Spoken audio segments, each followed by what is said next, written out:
Hello, this is your math tutor, okay? So today we're going to talk about area.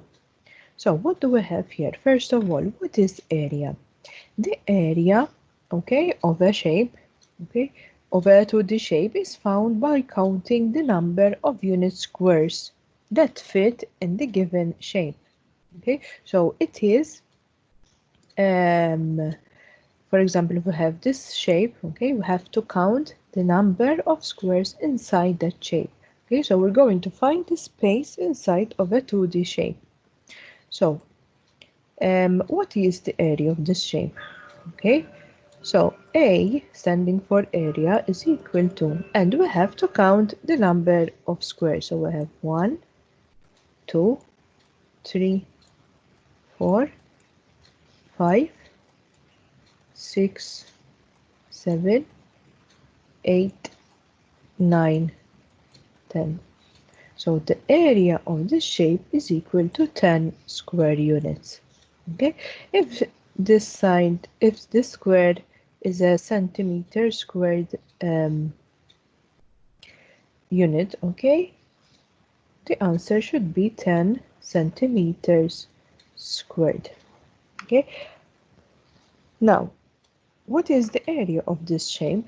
So we have to count 1, 2, 3, 4, 5, 6, 7, 8, 9, 10. So the area of this shape A is equal to 10 square units.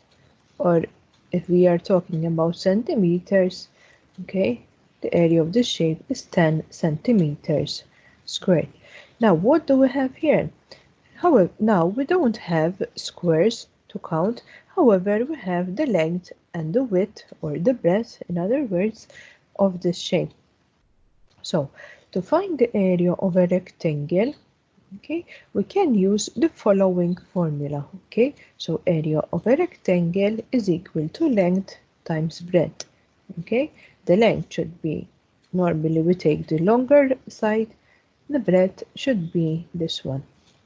Another word for breadth is width. Okay, so sometimes people use breadth or as they use width. They mean the same thing. So how can you find the area of this?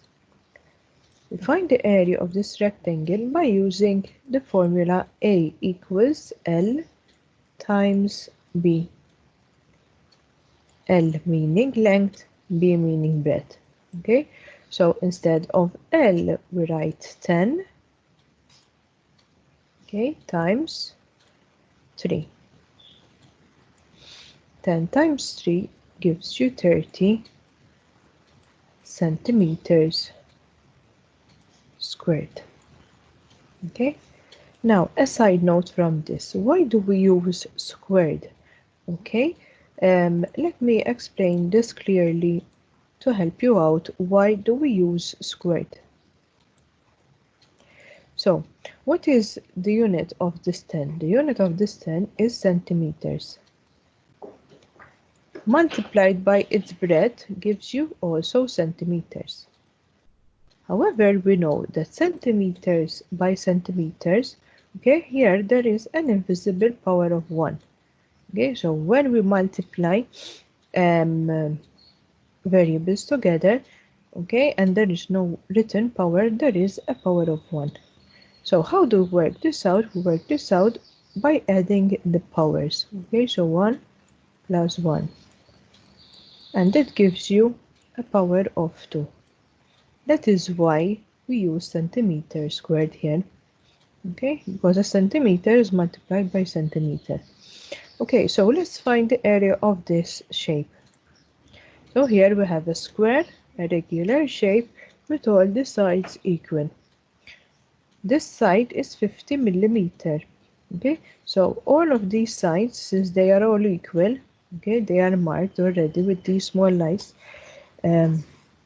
These three sides should also be 50 millimeter. Now, how do we find the area of a square? The area of a square, okay, we can use the same formula, length times breadth. Okay, the length is 50 millimeter times 50 millimeter. Okay, and that should give you the value of 2500 millimeter squared. Okay, however, sometimes you may find this different using a different formula. Okay, it means the same thing. What am I saying here is that sometimes you can find the following formula. Okay, area of square is equal to length times length. Why is this? Because we know that the breadth here is also equal to this length. We know that 50 is equal to 50, and this side is 50 and this side is 50. Okay, so sometimes you can see L, the area of a square, you can see it by doing L times L, and you should get the same answer. Okay, so two new formulas to remember: area of a rectangle, length times breadth; area of square, length times length. Okay, it can be written as L squared.